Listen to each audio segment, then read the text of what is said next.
Muso payg'ambar onalari o'tgan ekan. Onalarni ko'mibdilar, Tavrotdan tilovatlar qilib, duo qilib, shunda qabristondan chiqsalar, Xudoy taolodan vahiy kelgan ekan. Ey Muso, bugundan boshlab o'zingizni ehtiyot qiling degan ekan.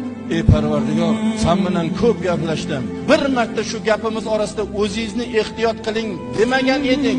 Nima uchun aynan onam o'lgan kuni o'zingizni ehtiyot qiling deyapsan Parvardigor degan. Xudoy taolo ey Muso, siz erta bilan uyingizdan ko'chaga chiqib ketganingizda Parvardigoro Muso o'g'limni o'zingga omonat topshirdim. Yo'ldagi ofatlardan, yomonlardan asragin, bag'rimga salomat keltirgin deb duogo'yingiz bor edi. Mana shu duo sababidan sizni ko'p shikastlardan saqlayatdim. Bugundan boshlab o'zingizni ehtiyot qiling deb ogohlantiryapman degan ekan. Ilohiy kitoblardan Tavrotni qo'llariga qabul qilgan zot onani duosiga muhtoj ekan.